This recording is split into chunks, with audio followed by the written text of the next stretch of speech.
Hi, I'm Mina. And I'm Yules. Thanks for tuning in to Artificially Informed.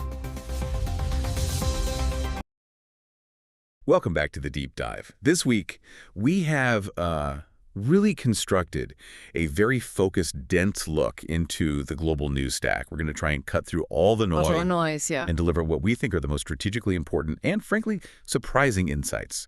We are covering literally billions of years of history today. We really are, from the cosmic origins of our planet all the way up to these razor-thin diplomatic negotiations that are shaping our immediate future. It's quite a scope. It is. It's an enormous mission for you, the listener, today. The goal is to get you comprehensively informed, but, without that feeling of information overload. We looked at massive scientific breakthroughs in genetics and space, the deeply complicated geopolitical flashpoints across, 3 continents, and a pretty sobering review of global climate governance. Yeah, that one's tough. We want to provide the context that turns a news headline into genuine, usable knowledge. We structured this deep dive to tackle 4 massive arcs. First, we're starting with the cosmic, the scientific, the biological revelations that are, and I'm not exaggerating, genuinely rewriting our textbooks. Oh, absolutely. Then we pivot hard into the geopolitical pressure cooker. The very complex Ukraine peace plan, rising Asia-Pacific tensions, and a dramatic U.S. military buildup near Venezuela. And we'll finish up with a reality check on those global climate talks, some scary supply chain fragility, and a few crucial accountability stories. Right. So by the time we wrap up, you'll understand why a defunct ancient planet is relevant today, how your own immune cells can act like neurons, and the precise diplomatic risks in this week's peace negotiations. It's a lot to unpack. Let's jump right in. Okay, let's begin 4.5 billion years ago. I love starting there. We have a story that demands we discard decades of planetary science assumptions. Right. We're talking about the genesis of the moon, and the latest data is forcing us to completely rethink the entire giant impact hypothesis. Yeah. The giant impact hypothesis has been the reigning champion for decades, really. It suggests this, cataclysmic collision between a young Earth and a stellar hypothetical planet. Theia, exactly. Yeah. Named after the Greek Titan, who was the mother of the moon goddess, Selene. And Theia was thought to be roughly the size of Mars. So the idea was that this collision produced a massive debris cloud, and that debris eventually coalesced into the moon. It's a simple, clean, very dramatic narrative. It is. But the biggest scientific thorn in its side, the thing that never quite fit, has always been the composition of the moon. Because if the moon was mostly made of this other planet, Theia, shouldn't its chemical fingerprint be, distinctly different from Earth's? Precisely. That was the puzzle. Yet when we got lunar and terrestrial rock samples, especially looking at things like oxygen isotopes, they showed an almost uncanny similarity. It was weird. Too similar. Way too similar. And for years, scientists struggled to explain why Earth and Theia would be so chemically identical if Theia formed somewhere else in the solar system and just sort of happened to crash into us later. So what changed this week? What was the crucial clue that finally maybe settles this paradox? The clue came from recent, highly sensitive isotopic analyses. They gave us the answer not by finding a big difference, but by detecting these very subtle but very similar isotopic signatures in both bodies. Okay, so it confirmed the similarity even more precisely. It did. And that data fundamentally shifts Theia's origin story. The new insight suggests Theia didn't just smash into Earth from some random corner of the solar system. Right. Instead, the evidence points very strongly to Theia forming right alongside Earth in the exact same region of the inner solar system. Ah, so they were siblings. They grew up in the same neighborhood. That's a great way to put it, yes. If they formed as proximate siblings, their compositional material, their core isotopic fingerprints, would naturally be similar from the very beginning. I see. So the impact still happened. They was still obliterated, and that defined the Earth-Moon system we have today. Oh yeah, the cataclysm was real. But that initial similarity, that's the key. It explains why the resulting lunar debris cloud was so compositionally close to Earth's own mantle. It moves the moon's formation from what we thought was a random cosmic accident to a collision between 2 planetary bodies that shared a common nursery. It really does. This discovery provides profound insight into the complex and frankly violent evolutionary dynamics of our early solar system.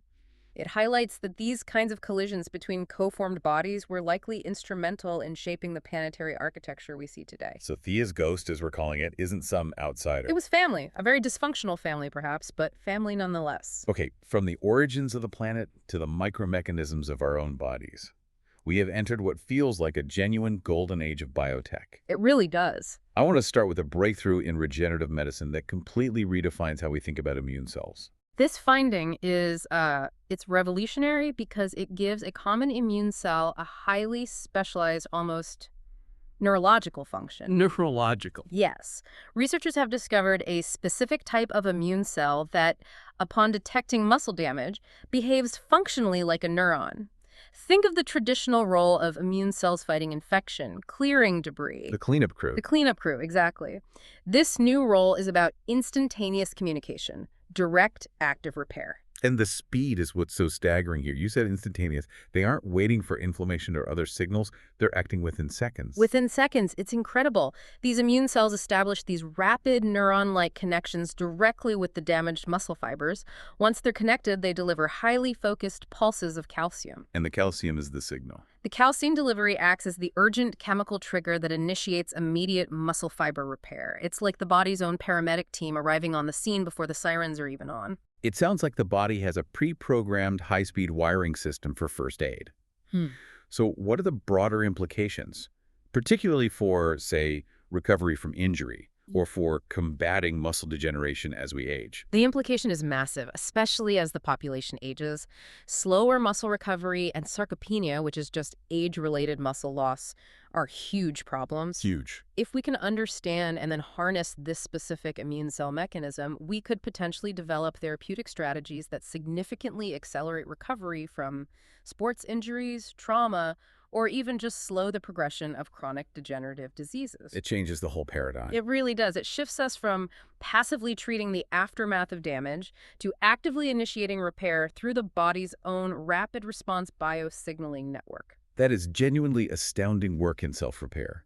Shifting from that to genetic repair, there's a deeply moving medical breakthrough concerning a young boy named Oliver. Yes. Oliver suffers from Hunter syndrome. It's a severe, progressive, inherited condition.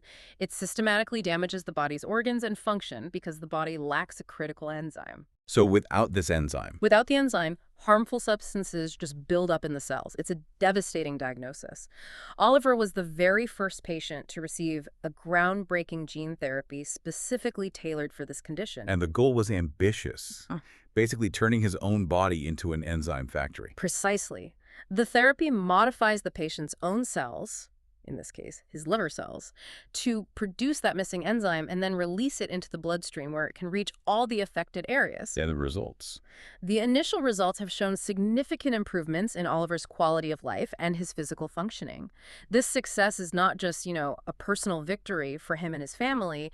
It validates a specific methodology for treating these rare genetic disorders. It's a massive proof of concept. It shows that we can modify a patient's internal biological machinery to overcome genetic deficits long-term. And that opens the door for so many other conditions.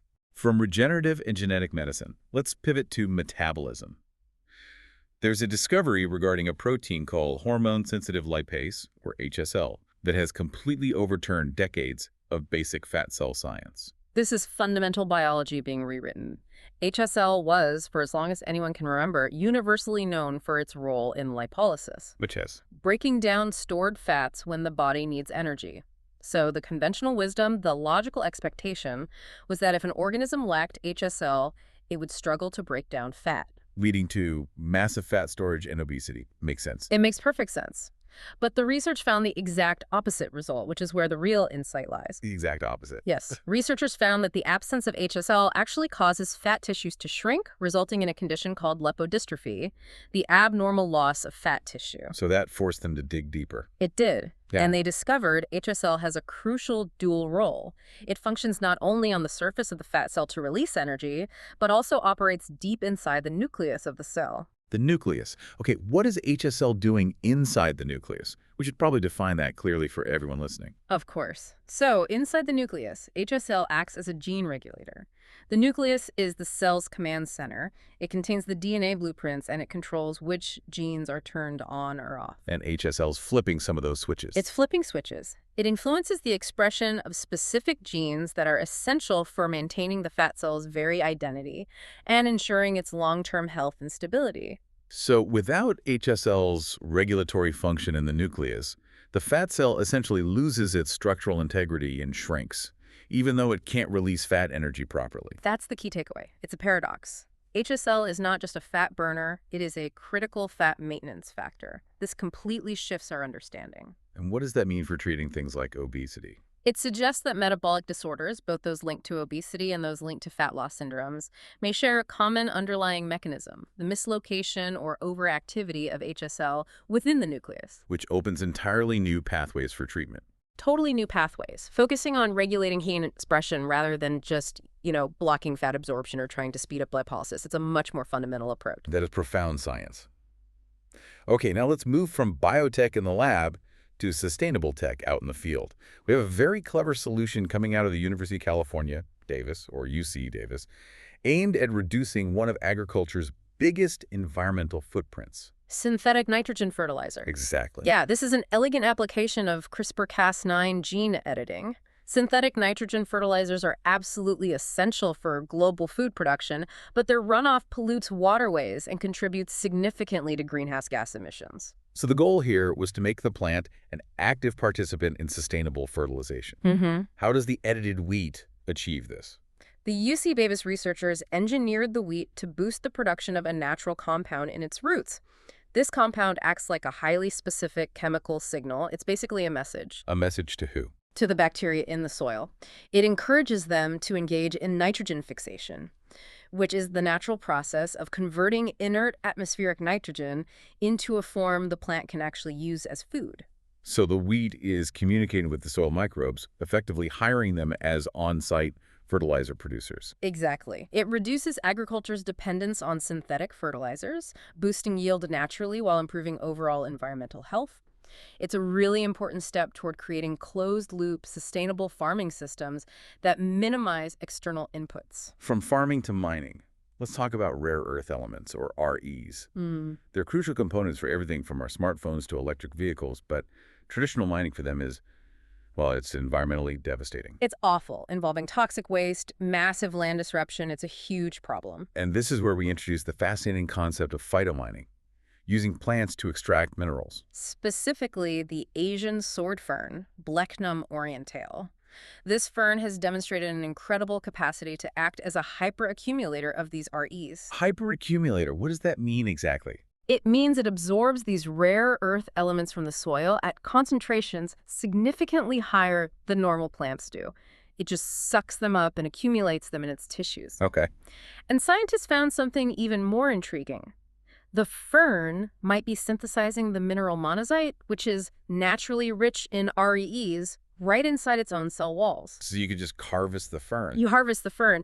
Instead of digging massive pits and using harsh chemicals, you could potentially recover REs in a much more eco-friendly manner. That's a powerful two-in-one solution. You're cleaning up contaminated land while also providing crucial materials for the green energy transition. It absolutely offers a viable bio-based alternative to highly destructive traditional mining processes. If it can be scaled, phytomining could fundamentally shift the economics and the environmental impact of RE sourcing. Finally, let's look way up. We've all been focused on Elon Musk's Starlink and this massive constellation of low Earth orbit satellites, LEO satellites. Yeah, it's been the dominant story in that space. But is there a competitor lurking in the stratosphere? Could high-altitude platforms, or HAPs, eventually render satellite internet obsolete? This competition is definitely heating up, particularly for providing internet connectivity to underserved areas. HAPs are these specialized aircraft. They can be planes or airships operating at altitudes of around 60,000 to 70,000 feet, right in the stratosphere. Okay, so that's much lower than AEO satellites, which are orbiting hundreds of miles up. What is the key advantage that HAPs claim to have? Primarily two things: reduced latency and lower deployment costs. Latency being the lag time. Exactly. Because the signal's travel distance is significantly shorter compared to LEO satellites, HAs can offer superior speed and responsiveness. For services like, high-frequency trading or real-time military communications, latency is everything. And the cost. While launching and maintaining a network of stratospheric airships is potentially far cheaper and requires less complex rocket infrastructure than sending thousands of satellites into orbit. So it solves the last-mile problem from above. It acts as a giant stationary cell tower that can cover a massive area, theoretically without the constant orbital movement challenges of LEO systems. Precisely. While Starlink was the pioneer, HAPs present a very strong technological rival that bypasses orbital clutter and a lot of regulatory constraints. What's the catch? The catch is whether they can achieve long-term autonomous operation and weather resistance. If they can solve those engineering challenges, they could become the preferred choice, especially for dense populations or for military requirements where that low latency is absolutely critical. All right, we shift now from cosmic dynamics to global conflict dynamics. The diplomatic discussions surrounding a potential peace plan for Ukraine have dominated headlines, and they've revealed some deep divisions, both internationally and right within the U.S. government. The negotiations have been held primarily in Geneva, and they're focused on a highly controversial 28-point peace plan initiated by President Donald Trump's administration. And on the surface, senior officials are reporting success. They are. Secretary of State Marco Rubio praised the advances. He reported meaningful progress to Congress, suggesting a potential agreement might be close. But those reports of progress were almost immediately met with, well, outright condemnation from other quarters. This is where the internal U.S. division becomes really visible. Yes, Senator Mark Warner, who is a key figure in foreign policy, he labeled the draft plan a historically bad deal. He went on to assert that its terms look far too much like Russia's wish list. Oh. So that shows you the immediate tension. Is the goal simply to stop the fighting at any cost, or is it to secure a just peace that doesn't reward aggression? Let's detail the most contentious elements of this reported plan, because these stipulations are the core reason for the political toxicity surrounding these talks. Okay, the details are challenging, particularly for Ukraine. Crucially, the plan requires Russian consent. That grants Moscow effective veto power over its implementation. A non-starter for many right there. You'd think so.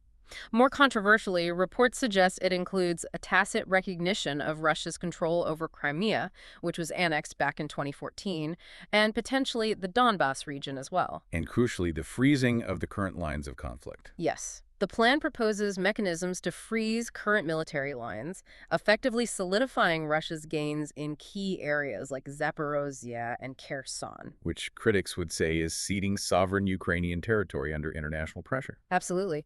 Furthermore, it sets conditions that would limit Ukraine's future military forces, which raises very serious questions about Kyiv's long-term defense capabilities and sovereignty. But we did hear a counterpoint, something that provided a little bit of diplomatic leverage for Ukraine, didn't we? We did, and it came from Europe. German Foreign Minister Johann Wadephul noted that the Geneva talks were successful in securing key European interests. How so? He specifically highlighted that the most concerning elements from the original proposal, things like explicit restrictions on Ukraine's future NATO membership, have apparently been removed or significantly diluted. Okay, so while the territorial concessions are incredibly difficult to swallow, key restrictions on long-term security integration may have been fended off. That seems to be the European perspective, yes. It's a trade-off. The environment around these discussions was also strained by some very public political feuding. Absolutely. The whole question of aid and gratitude became a diplomatic subplot. President Trump publicly accused Ukraine of showing zero gratitude for the massive military and financial assistance provided by the U.S. Which is a tough accusation to hear in the middle of peace talks. It is. And in a very swift, very calibrated diplomatic response aimed at minimizing friction, Ukrainian President Zelensky immediately posted a "Thank you, America" message, seeking to diffuse that specific tension while the difficult negotiations continued. And beyond the official talks, the conflict continues on the ground and, of course, in the information space. On the ground, the Russian Federal Security Service, the FSB, claimed that Ukraine is increasing its use of what it calls terrorism. They're citing a rising number of sabotage actions targeting critical Russian railroad infrastructure. So they're framing Ukraine's military actions as desperation. Exactly. And conversely, in the digital space, pro-Russian social media accounts launched this widespread, easily debunked misinformation campaign. What was the story this time? One of the more ridiculous claims was that jewelry stolen from the Louvre Museum in Paris was somehow found at the residence of a friend of President Zelensky's. It's absurd, but it highlights how quickly disinformation attempts to undermine credibility during these high-stakes diplomatic moments. Shifting our focus to East Asia now, the temperature in the Taiwan Strait continues to rise, driven by increasingly assertive rhetoric, especially from Japan. Japan has taken a profoundly strategic step this week. The new Prime Minister, Sanata Kagichi, made a clear, declarative statement. She said a potential conflict in the Taiwan Strait is not just a regional issue, but a significant threat to Japan's survival. That specific language, a threat to survival, is critical. It's not just rhetoric. It invokes a specific clause in Japanese defense policy. It does. It's the clause that justifies possible military intervention and full self-defense measures, potentially outside of Japan's immediate borders. This is a paradigm shift in their post-World War II defense posture. It's a massive change. Okay. And Beijing reacted accordingly. They did, condemning Japan for crossing a red line.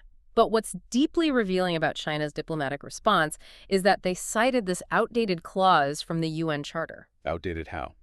It pertains to enemy states, referring historically to World War II adversaries, and they aimed it specifically against Japan.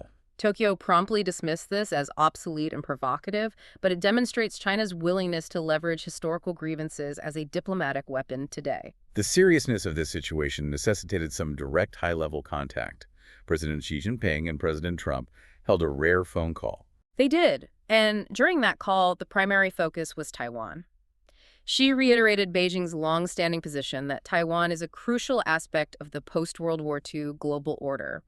He's signaling that China views its claim as fundamentally cemented by historical events and international frameworks. And the U.S. position remains. The U.S., while officially acknowledging the One China policy, continues to supply defensive weapons to Taiwan and opposes any forceful change to the status quo, so the tension remains. The territorial disputes don't stop there. The Sino-Indian border dispute flared up again in a bizarre incident at a Chinese airport involving a passport. This was a diplomatic powder keg. It was focused on Arunachal Pradesh, a region claimed by both nations but administered by India. Okay. An Indian-origin UK resident who listed Arunachal Pradesh as her birthplace on her Indian passport was detained by Chinese immigration officials at Shanghai Pudong Airport while she was in transit. The Chinese officials declared her passport invalid. They invalidated her passport based on the birthplace listed. Exactly. The officials stated flatly that Arunachal Pradesh is part of China, making the Indian designation on her passport unacceptable to them.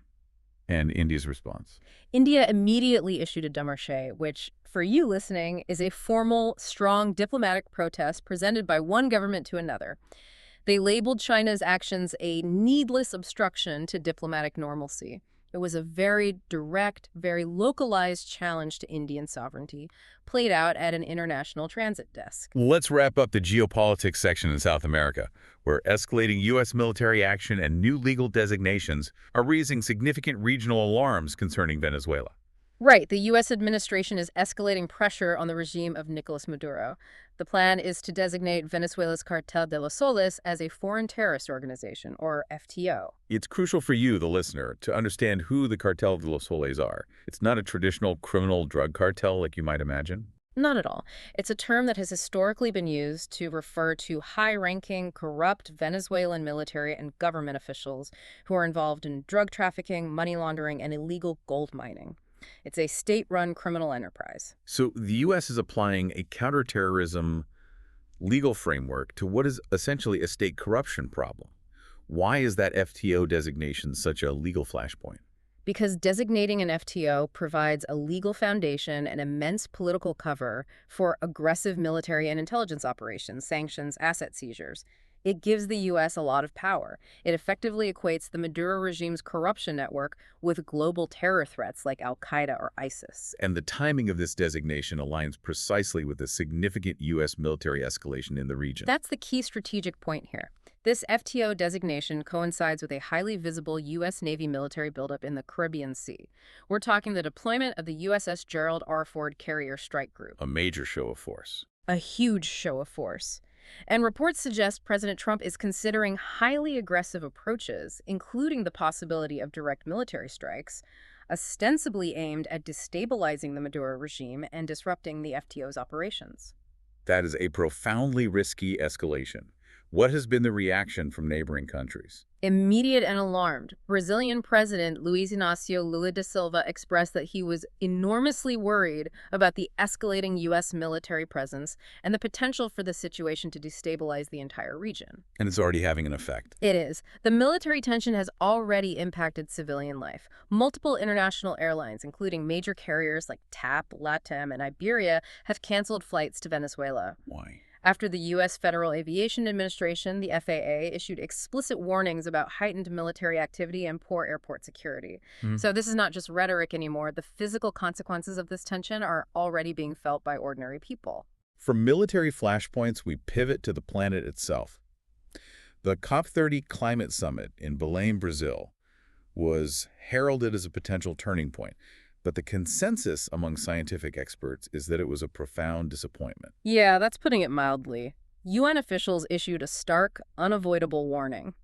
The world is actively losing the battle against climate change. And the core failure of the COP30 summit was its inability to produce definitive, actionable plans for phasing out fossil fuels. Which remain the single largest driver of the crisis. That failure was explicitly laid at the feet of major energy producers and rapidly developing economies. Right. Countries like Saudi Arabia and Russia, whose economies are, inextricably linked to petroleum export, they actively resisted any strong language regarding a phase out. India as well. And India, which is prioritizing energy access and economic growth for its massive population, also resisted binding commitments that would severely curtail fossil fuel use immediately.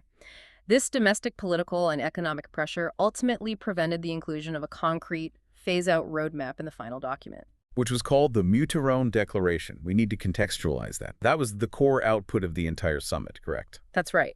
The Muteron Declaration was the final official document, the culmination of all the negotiated compromises. And climate researcher Johan Rockström called the declaration and the summit as a whole a scientific failure. A scientific failure. Strong words. Very strong. He argued that the lack of mitigation commitments signals a dangerous pivot away from stopping climate change to merely surviving it. He sees a focus shifting too much towards adaptation. Was there any progress made at all, or was it a total loss?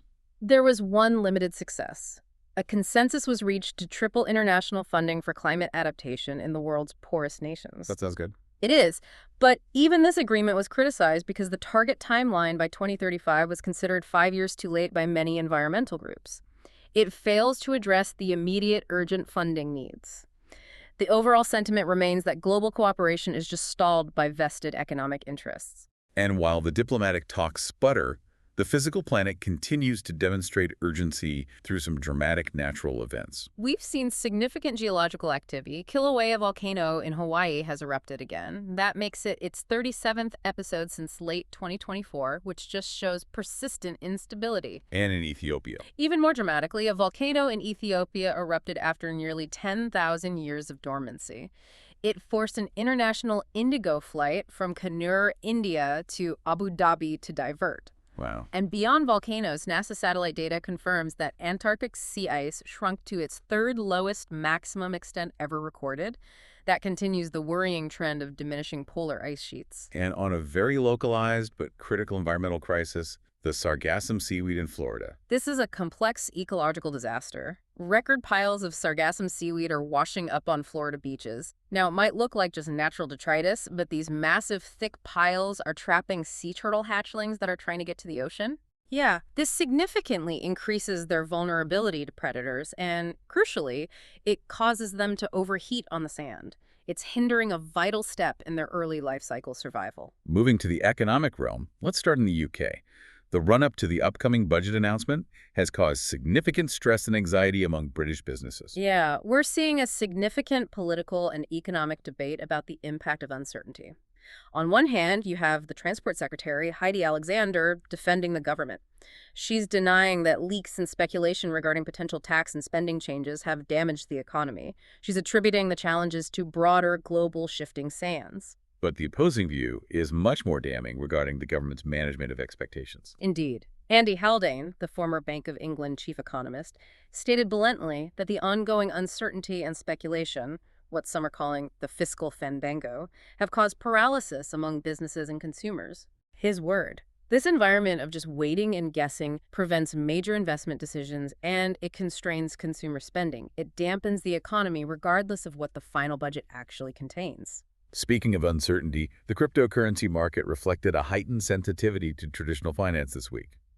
Bitcoin logged its longest losing streak since 2024. This downturn was a direct result of the market repricing its expectations around Federal Reserve policies in the U.S. As inflation fears resurfaced and traders adjusted their outlook on the timeline for interest rate cuts, cautious investors pulled back from high volatility assets like Bitcoin. It just demonstrates that even these alternative currencies are deeply intertwined with the policy signals of major central banks. Absolutely, they don't exist in a vacuum. Let's discuss supply chain fragility, because the Nexteria chip crisis provided another stark, painful lesson in global reliance on specific manufacturing hubs, even for simple components. This crisis started when the Dutch government took action. They seized the headquarters of the Dutch chipmaker Nexperia over fears that critical technology was being transferred to its Chinese parent company, Wingtech. So it starts as a geopolitical move. It does, but the economic consequence was a shockwave. China retaliated swiftly by halting all exports from the Nexperia factory in Dongguan, China. And this is where the deeper vulnerability lies. This Dongguan factory, it doesn't make super advanced processors. Not at all. It produces low-tech, discrete semiconductors, the simple chips used everywhere, from power management to simple sensors in your car. These low-tech components are often forgotten in discussions about advanced AI chips, but they're essential building blocks for almost everything. And the export halt had an immediate effect. Immediate. It caused production cuts for major global automakers like Nissan and Honda. They couldn't get the simple chips they needed. So the reliance on a single geographic source for low-tech components, which are often run on a just-in-time inventory model, is a massive vulnerability point. It's a huge one. The crisis revealed that the global supply chain for even the most basic electronic components is far more fragile and susceptible to geopolitical conflict than previously understood. It's reinforcing the push towards regionalized or secured supply chain routes. In the finance sector itself, there was a major cybersecurity breach affecting sensitive customer data. Yes. Major Wall Street banks, including institutions like JP Morgan and Morgan Stanley, were urgently assessing the fallout after a successful hack targeted a third-party real estate data firm. A vendor. A vendor, exactly.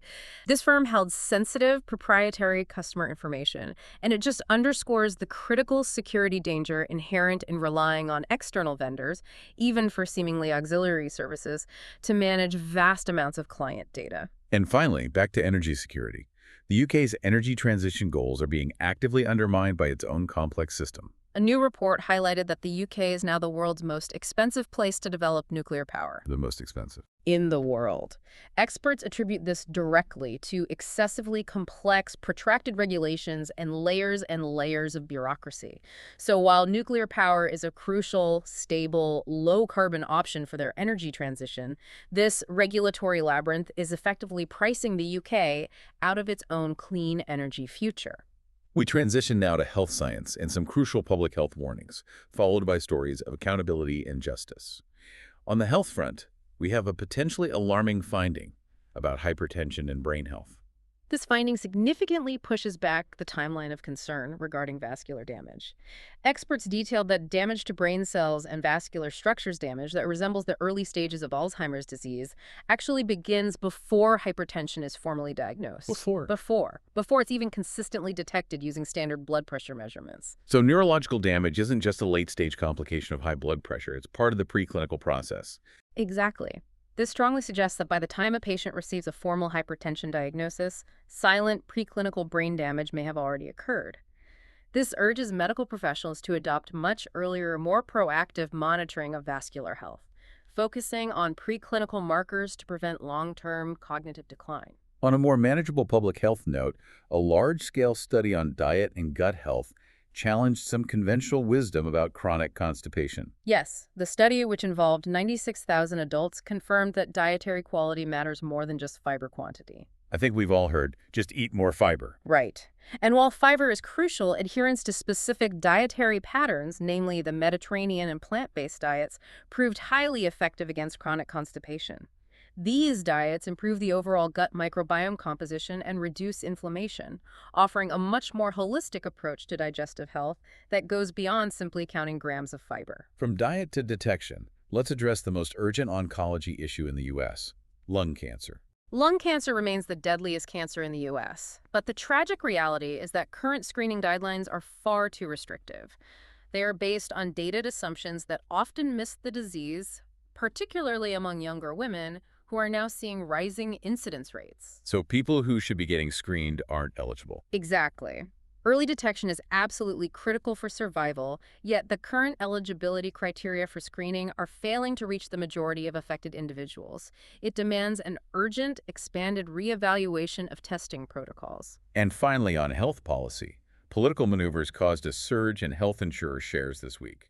This followed reports that the Trump administration is considering extending the Affordable Care Act, or ACA, premium subsidies for 2 more years. Oh, that's interesting. It is. This policy change would broaden eligibility for assistance and provide market stability, which is highly beneficial for insurers. As a result, major companies like Centene and Molina Healthcare saw their shares rise significantly following this policy speculation. We turn now to international accountability, starting in Brazil with former President Jair Bolsonaro. Bolsonaro has been appealing his 27-year prison sentence for his involvement in attempting a coup. He was recently detained again after allegations surfaced that he tampered with his house arrest electronic ankle monitor. And his defense? His defense, presented to a Supreme Court judge, was highly unusual. He claimed the tampering was due to hallucinations caused by recent medication changes. Hallucinations. It's a defense that immediately drew a lot of skepticism, but it shows the desperation of his legal strategy. Meanwhile, in the UK, the British Broadcasting Corporation, the BBC, is facing a significant institutional crisis regarding its internal management and standards. This is a massive issue of public trust. Following a controversial internal memo and the resulting high-profile resignations of the Director General and the head of news, key figures involved in the crisis will be questioned by members of Parliament. So, a full parliamentary inquiry. Yes. It aims to investigate serious allegations concerning the organization's management, its internal culture, and its editorial accountability under intense public and political scrutiny. The demand for accountability also continues to be aimed squarely at the British royal family, specifically Prince Andrew. Yes, UK Prime Minister Keir Starmer publicly weighed in, stating that Prince Andrew should testify before the U.S. Congressional Committee investigating Jeffrey Epstein. Can Congress make him testify? No, Congress cannot legally compel foreign testimony.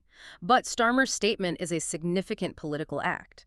It adds immense pressure on the prince to provide evidence regarding his long-standing ties with the convicted sex offender. It keeps the issue firmly in the public eye. We must also address the severe and ongoing security crisis unfolding in Nigeria, where mass abduction has tragically struck again. The situation is just heartbreaking. Over 250 school children were abducted in a mass raid by armed raiders, primarily from St. John's Catholic School in a single raid. And some escaped. About 50 managed to escape, but the scale of the abduction just highlights the collapse of security in various regions of Nigeria. The media reported the account of one father who watched helplessly as his son was taken. It just underscores the constant terror faced by these communities. And finally, a name that brings back a chilling memory from 2014, Morgan Geyser. Yes, Morgan Geyser, one of the 2 assailants in the notorious Slender Man stabbing case in Wisconsin, is currently missing. She reportedly cut off her electronic monitoring device and fled her group home.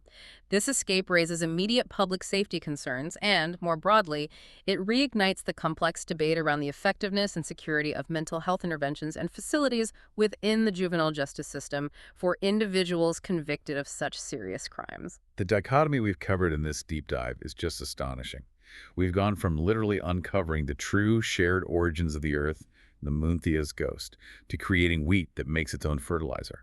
It demonstrates humanity's incredible capacity for intellectual and scientific progress. And simultaneously, we've tracked these profound failures in human accountability and diplomacy. We've seen the struggle to deliver a just peace deal in Ukraine that avoids rewarding aggression, a climate summit that was labeled a scientific failure, Right. and the deep crises in institutional trust demonstrated by the BBC scandal and the persistent security failures leading to child abductions in Nigeria. The common thread, I think, linking the success of the science section to the failures in the geopolitical and accountability sections is the application of knowledge. How so? Well, The scientific breakthroughs, the immune cells acting like neurons, the HSL gene regulation, they're all demonstrations of mastering complex biological knowledge for collective benefit. But the geopolitical flashpoints, the Nexperia chip crisis, the failure of COP30, they all show where human systems fail to apply necessary strategic foresight, self-awareness, and ethical precision. Knowledge drives power. But accountability ensures that power is used to solve problems, not to create new intractable ones. And that leads perfectly to our final provocative thought for you, drawn from a completely unexpected source: animal behavior.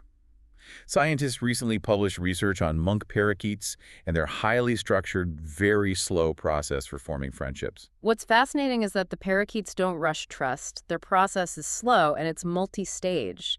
It requires sharing space and mutual grooming before they reach the point of developing true trust. And that trust allows them to safely minimize aggression. Right. They prioritize long, low-risk engagements over rushed, high-stakes interactions. So the parakeets teach us that genuine trust and minimized aggression require time, shared, non-threatening experiences, and mutual investment. Perhaps complex diplomatic arenas like the rushed, high-stakes Ukraine peace talks focused on immediate, massive concessions, or the global G20 and COP meetings could take a page from avian social strategies. What, more mutual grooming? Maybe not literally, but the principle.